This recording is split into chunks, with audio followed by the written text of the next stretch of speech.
आपके साथ हो। हमारे लिए आज की पाक इंजील मुकद्दस यूहन्ना के मुताबिक।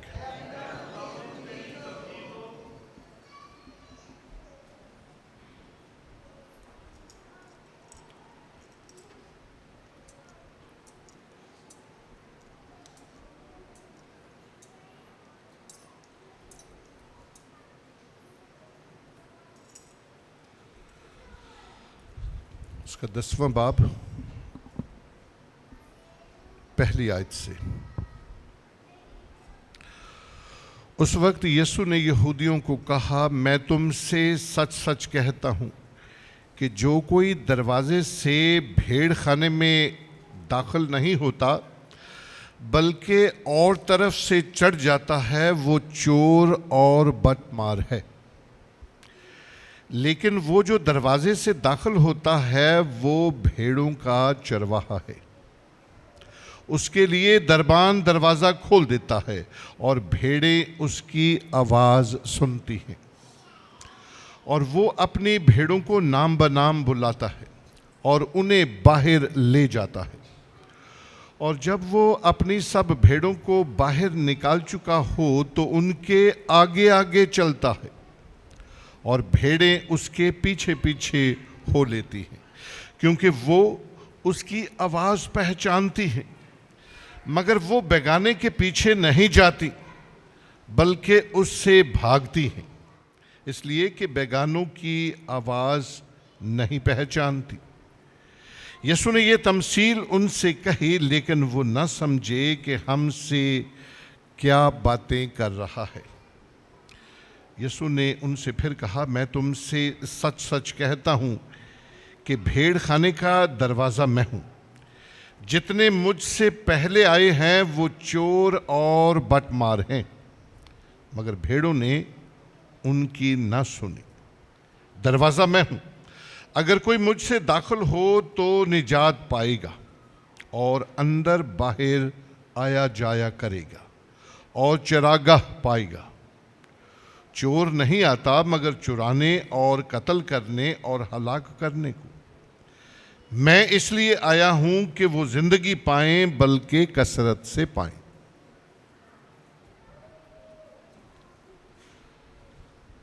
पाक इंजील के वसीले से हम सब की खताएं मिटाई जाएं।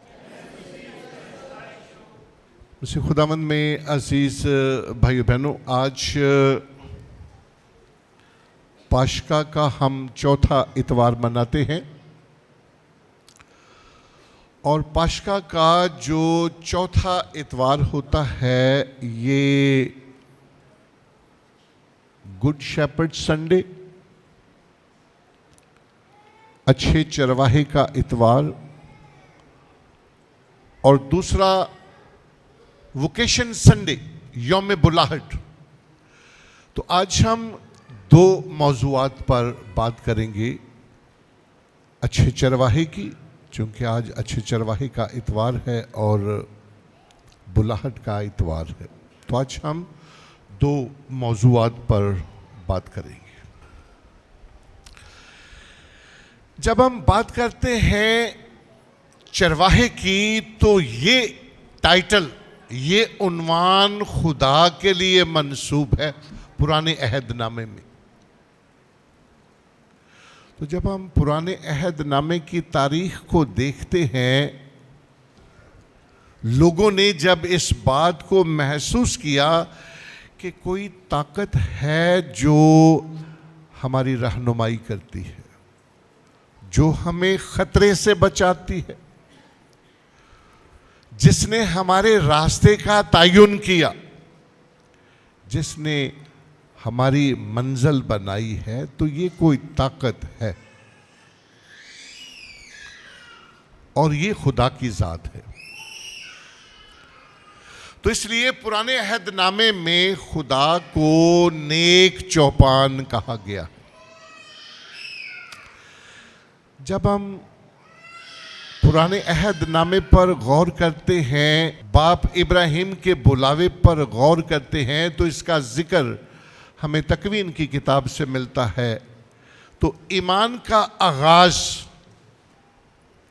तकवीन 12 बाब से शुरू होता है। तो तकवीन की किताब उसके पहले बाब से 11 बाब तक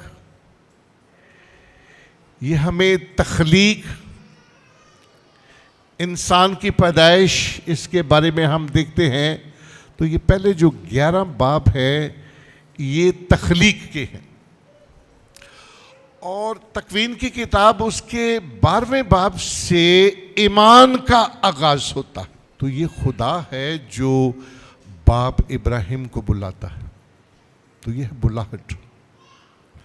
खुदा बाप इब्राहिम को बुलाता है, कहाँ हारान है और कहाँ वादा की हुई सरजमीन, रास्ते का तयन करता है। तो खुदा बाप इब्राहिम को जो मौजूदा इराक है, मौजूदा इराक, और इराक का पुराना नाम है मेसोपोटामिया, मेसोपोटामिया, और यहाँ से बाप इब्राहिम को बुलाया जाता है हारान से, अरारात से। और खुदा ने बाप इब्राहिम से कहा कि अपने अजीज़ो अकारब को छोड़। उसने खुदा की आवाज़ को पहचाना और खुदा ने बाप इब्राहिम को मेसोपोटामिया से, मौजूदा इराक से उठाया और वादा की हुई सरजमीन तक लेकर गए। और जब खुदा किसी शख्स को बुलाता है तो रास्ते का तयन भी करता है। तो चूंकि इन लोगों के पास जानवर हैं, भेड़ बकरियां हैं, और इन जानवरों को चारे की ज़रूरत है, घास की, और इराक से इसको बोलते हैं फर्टाइल क्रेसेंट। तो जब आप देखते हैं चांद को पहले 2-3 दिन में, तो आपको एक तार सी नज़र आती है, तो उसको बोलते हैं क्रेसेंट, फर्टाइल क्रेसेंट। तो जहाँ पर पानी होता है वहाँ ज़रखेज़ी होती है। तो ये खुदा का मंसूबा है कि मैंने अपने लोगों को कैसे बुलाना है, कौन सी डायरेक्शन होगी और कौन सी मंजिल है। तो 420 साल में वो वादा की सरजमीन तक पहुंच, 420 साल। हम जो इंसान हैं, हम इंतज़ार बहुत कम करते हैं। हम चाहते हैं कि जल्दी मंजिल तय हो जाए। 420 साल। तो ये खुदा की ताकत है जिसने लोगों की हिफाजत की, ख़तरों से भी बचाया, ज़रूरियात की चीज़ें भी दी, खुराक भी दी, पानी के चश्मे भी फूटे, ज़िंदगी भी दी जानवरों को, इंसानों को। तो इस तरह पुराने अहदनामे में हम देखते हैं कि खुदा हमारा चौपान है। और मुख्तसर तौर पर जब हम ज़बूर 23 पर गौर करते हैं, ये ज़बूर बड़ा फेमस है और हर शख्स की ज़ुबान पर होता है, और इसकी एक एक आयत में एक एक बात बताई गई है। हर आयत में एक ख़ास बात है, छोटे छोटे अल्फाज हैं। तो ये जो ज़बूर 23 की पहली आयत है, मैं चाहूँगा कि ये तहरीर भी पढ़ी जाए। कैथोलिक बाइबल में हम देखते हैं, खुदावंद मेरा चौपान है, मुझे कोई कमी नहीं। यह है ट्रांसलेशन, अच्छी ट्रांसलेशन हुई है। तो ये आयत हमें याद होनी चाहिए। और मैंने देखा है जो घरों में लगा होता है। ये जो आयत लिखी होती है ये प्रोटेस्टेंट बाइबल से।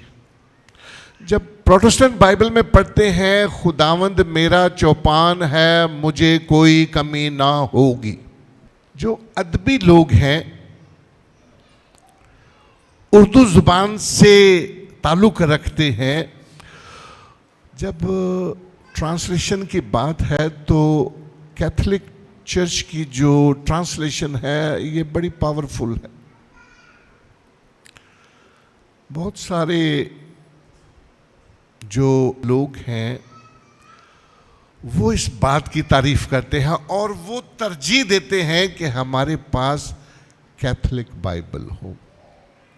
तो एक वकील था, उसने इस बात की बड़ी तारीफ की कि जो कैथोलिक बाइबल का तर्जुमा है वो बड़ा पढ़ा लिखा है, सही ट्रांसलेशन की है, अल्फाज के साथ सही इंसाफ किया है।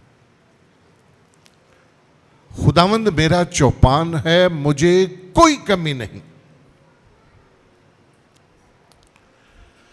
तो जब हम नेक्स्ट आयत पर गौर करते हैं, वो मुझे हरी हरी चरागाहों में लेकर जाता है। खुराक की बात की गई है, चरागाह खुराक की।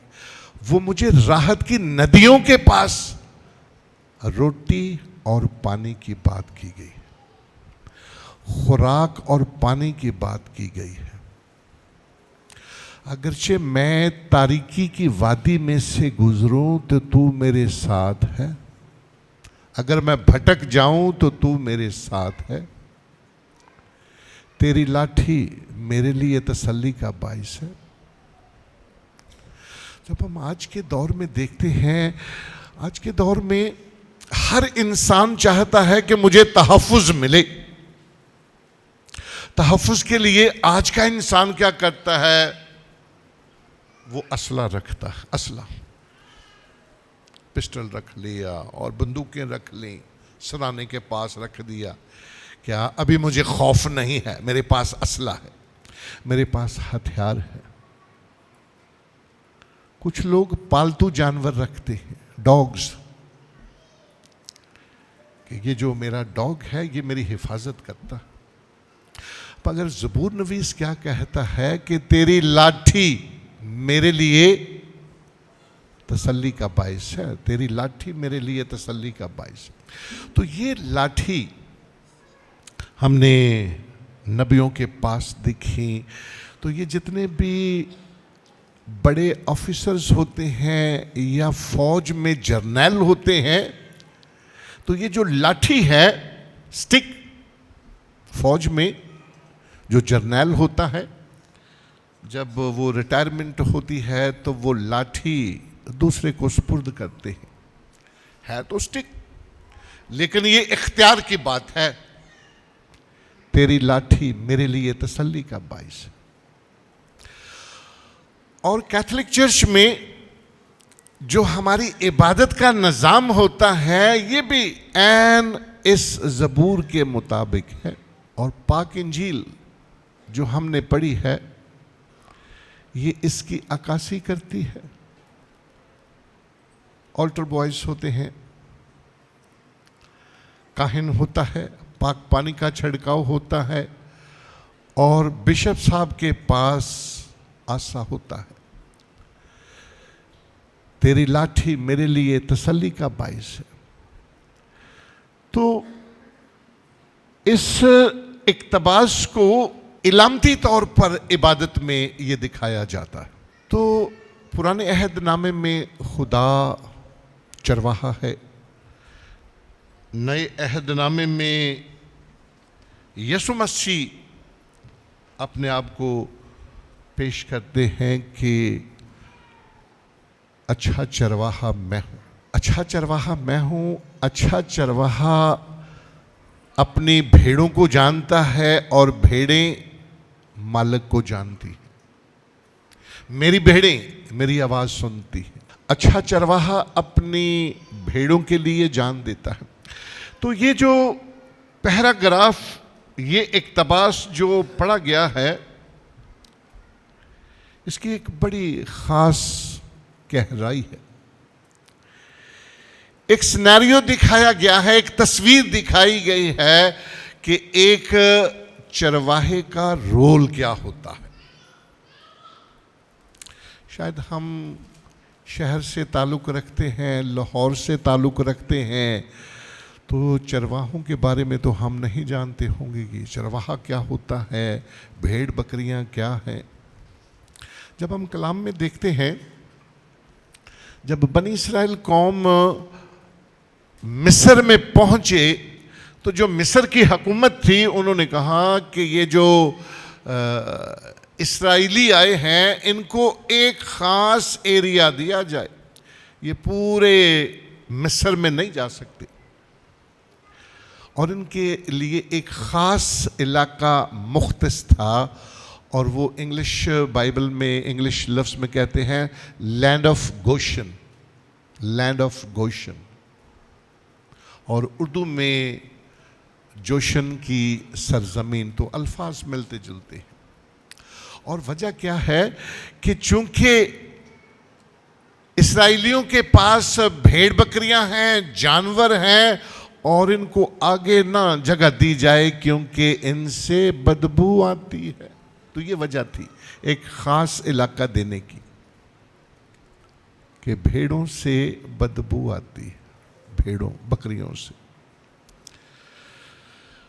तो देहात में, गांव में ये एक तस्वीर दिखाई गई है, और जो गांव के लोग हैं वो 3-4 लोग मिलकर एक जगह खरीदते हैं और एक रेवड़ बनाते हैं। 4 दीवारी गारे या ईंटों की नहीं होती, तो ये जो काने होते हैं उसकी बनाई होती है। तो 4-5 मालिक मिलकर अपनी भेड़ बकरियों को एक जगह पर इकट्ठा करते हैं। ये खूबसूरत बात ये है, मेरी भेड़ें मेरी आवाज़ सुनती हैं। मालिक बाहर तहफ़्फ़ुज़ करते हैं और सबकी भेड़ें एक अहाते में। मालिक आवाज़ लगाता है और भेड़ें आवाज़ देती हैं।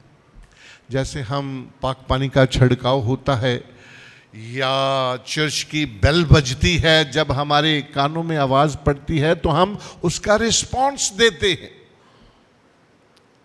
बेल बजती है, हम सलीब का निशान बनाते हैं। पाक पानी का छिड़काव होता है, हम सलीब का निशान बनाते हैं। इसका मतलब है कि खुदा ने बरकत दी है और मैंने बरकत हासिल कर ली है। तो ये छोटी छोटी रस्में बड़ी मीनिंगफुल होती हैं। जब एक मालिक आता है तो मालिक आवाज़ देता है और उसकी भेड़ें रिस्पॉन्स देती हैं। मेरी भेड़ें मेरी आवाज़ सुनती हैं, बाकी खामोश, और अपने मालिक को वो रिस्पॉन्स देती है। इसी तरह जब दूसरा मालिक आता है, बाकी खामोश, उस मालिक की भेड़ें रिस्पॉन्स देती। तो ये है कि अपनी भेड़ों को वो इकट्ठा रखते थे और अपनी भेड़ों को खुराक देने के लिए भी 4 लोगों का होना ये जरूरी है। जब मैंने इस इक्तबास की तफसीर पढ़ी तो 4 मालिक मिलकर अपनी भेड़ों को चराने के लिए बाहर लेकर जाते हैं। जरखेजी है नहीं, पहाड़ी इलाका है, पानी मुयस्सर नहीं है। 4 मालिक मिलकर 4 कोनों को कवर करते हैं। तो एक मालिक जो है उसकी नज़र इधर होगी, दूसरे की इधर होगी, तीसरे की इधर, चौथे की। 4 मालिकों ने 4 कोनों को कवर करना है कि हमारी भेड़ें इधर उधर ना हो जाए। जरखेजी है नहीं, पहाड़ी इलाका है, और भेड़ बकरियों को तलाश करना ये बड़ा मुश्किल काम है। ऐसे भाग भूग जाती है। जहाँ पर कोई पत्ता देखा उसको खा लिया, जहाँ पे कोई जड़ी बूटी, बस ऐसे भाग भूग। शाम के वक्त उनको इकट्ठा करना यह बड़ा मुश्किल काम है। शाम के वक्त हर मालिक आवाज लगाता है और उसकी भेड़ें मालिक के पास आती। हर रोज एक ना एक भेड़ का गुम जाना यह मामूल की बात थी। आज मेरी गुम गई, कल उसकी गुम गई, तीसरे की गुम गई, तो चौथे दिन किसी और की। हर रोज भेड़ बकरी का गुम हो जाना यह मामूल की बात है। और फिर मालिक जो है वो अपनी भेड़ों को दूसरे के साथ रुखसत कर देता है, बाकी तीनों के साथ। मेरी बेटा बकरियां भी जरा ला जाओ। और जो मालिक है वो फिर अपनी जान पर खेलता है। अच्छा चरवाहा अपनी भेड़ों के लिए जान देता है। शाम को अपनी भेड़ की तलाश करना, रात का अंधेरा, रात का सन्नाटा, रास्ता मिल नहीं रहा, झाड़ियां हैं, जंगली दरिंदों से खौफ है, सांप कीड़े से डर है, तो यह है मालिक का अपनी जान पर खेलना। अच्छा चरवाहा अपनी भेड़ों के लिए जान देता। दिल करे वो किसी झाड़ी में छुपी हुई हो, तो ये बड़ा मुश्किल काम है। हम इस बात का तजुर्बा कर सकते हैं, खानदान में अगर एक बेटा या बेटी गुम हो जाए तो हम तजुर्बा कर सकते हैं कि क्या बेचैनी खानदान पर होती है। नींद नहीं आती, बेचैनी है, रोना। जहां पर हमें खबर मिलती है हम भाग जाते हैं, इधर से फोन हुआ, इधर से शक पर इधर भाग गए। तो ये बेचैनी हम देख सकते हैं, कितनी बेचैनी होती है। तो इस तरह जो मालिक है वो कितना बेचैन है, वो अपनी जान पर खेल जाता है। तो यीशु मसीह ने, जब यीशु मसीह कहते हैं अच्छा चरवाहा मैं हूं, भेड़ खाने का दरवाजा मैं हूं, जो इस दरवाजे से गुजरेगा वो हमेशा की जिंदगी पाएगा। तो हम बपतिस्मे के सैक्रामेंट के साथ इस दरवाजे से दाखिल होते हैं। और इसलिए पहली तिलावत में लिखा है कि पतरस रसूल ने कहा कि तुम में से हर एक शख्स यीशु मसीह के नाम पर बपतिस्मा ले, ये वादा तुमसे और तुम्हारे बच्चों से है। तो यहां पर हमें इस बात का भी जवाब मिलता है कि बच्चों का बपतिस्मा, कभी कभी प्रोटेस्टेंट लोग ये जी बच्चों का कहां पे लिखा है, ये वादा तुमसे और तुम्हारे बच्चों से है। तो बपतिस्मा जो है ये एक दरवाज़ा है जिसके ज़रिए हम खुदा तक पहुंचते हैं। आज हमारा जो दूसरा नुक्ता है वो है वोकेशन संडे। तो आज ब्रदर जी भी मुख्तसर तौर पर बात करेंगे, सिस्टर ज़किया भी बताएंगे, और मैं भी, चूँकि यौम बुलाहट है तो बुलाहट पर भी थोड़ी सी बात करते हैं कि जो बीज बोने वाला है वो बीज बोने निकला, और ये खुदा की पाक मर्जी है कि वो कहाँ से पैदावार बना लेता। बुलाहट जो है ये खुदा की तरफ से है, ये पक्की बात है। बुलाहट खुदा की तरफ से है और खुदा रास्ते हमवार कर देता है। इसके लिए हमारी जो तरबियत है, हमारी जो परवरिश है, हमें इस पर भी गौर रखना है। जो खानदान मजहब के साथ बड़ा रिलेटेड है, चर्च के साथ बड़ा रिलेटेड है, ये तरबियत की बात है। एक होती है परवरिश और दूसरी है तरबियत। तो परवरिश में हम ख्याल रखते हैं बच्चे की खुराक का, लिबास का, घर का, एजुकेशन का, तो ये हमारी परवरिश है। और तरबियत में कभी कभी हम कमी आ जाती है, तरबियत में फुकदान आ जाता है।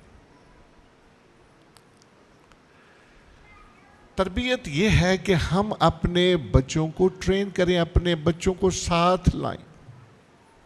जब हम अपने बच्चों को साथ लेकर आते हैं तो ये तरबियती अमल है। बच्चे शोर करते हैं, करें, कोई बात नहीं, लेकिन जब बच्चे ऑब्जर्व करते हैं, ये एज, ये तरबियत की एज है और बच्चे जल्दी पिक करते हैं। जब मैं और बाबूजी विजिट के लिए जाते हैं तो छोटे छोटे बच्चे 4-4, 5-5 साल के, जब हम घरों में विजिट पर जाते हैं, छोटे छोटे बच्चे, बच्चियां फौरी तौर पर सर पे दुपट्टा ले लेती हैं। ये तरबियत की बात है कि ये वो शख्स है जो गिरजे में नमाज कराता है, अभी ये हमारे घर में आए हैं तो अब दुआ होगी। तो ये तरबियत की बात है। तो वोकेशन जो है वो इस तरह बनती है। वोकेशन जो है वो एक दिन का काम नहीं है, वोकेशन में टाइम लगता है और इस पर हमें मुसलसल मेहनत करनी है। तो माँ बाप की ये जिम्मेदारी है कि वो अपने बच्चों की तरबियत करें, अपने बच्चों को साथ लेकर आए। जैसे मैंने कहा कि जो बुलाहट है ये रूहानी भी है, ये समाजी भी है। जब हम रूहानी बुलाहट की बात करते हैं उसमें आ जाता है फादर बनेगा, सिस्टर बनेगी, बाबूजी बनेंगे, जो लोग अपने आप को खुदा के लिए वक्फ करते हैं। और आप सब बुलाए गए हैं, आप सबकी बुलाहट है, सबकी, हमारी रूहानी बुलाहट है। चर्च में जो भी लोग खिदमत करते हैं ये बुलाहट के साथ है, ये आपको जिम्मेदार बना देती है। तो मैं समझता हूं कि हमारी अनारकली पैरिश में जितने भी ग्रुप्स काम करते हैं ये उनका बुलावा है, ये बुलावा है। चाहे वो म्यूजिशियन है, चाहे वो सिंगर हैं, चाहे वो खिदमत कमेटी है, नजराना ग्रुप है, सिक्योरिटी है, जावेद है, यूसुफ है, सब लोग जो थोड़ा सा भी कंट्रीब्यूट करते हैं ये उनकी खिदमत है। तो ये खुदा है जो सबको इस्तेमाल करता है।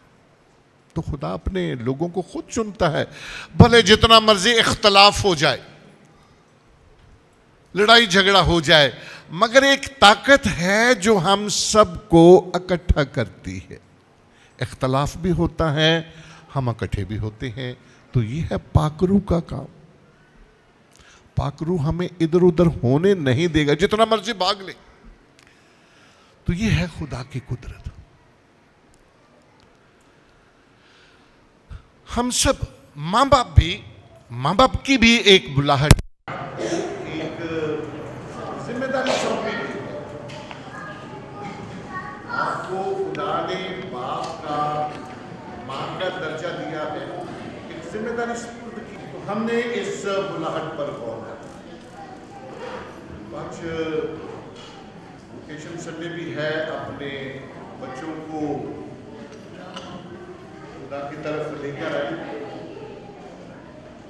तो ये खुदा की पाक मर्जी है किस बंदे का कब और कहाँ चुनाव करता है। आज वोकेशन संडे है, आज हर चर्च में इस बात का ऐलान होता है, ईमान का बीज बखेरा जाता है, ताकि हम अपने घरों से अपनी औलाद का नजराना पेश करें, ताकि ये खुदा का निजाम चलता है। मसीह खुदा के वसीले से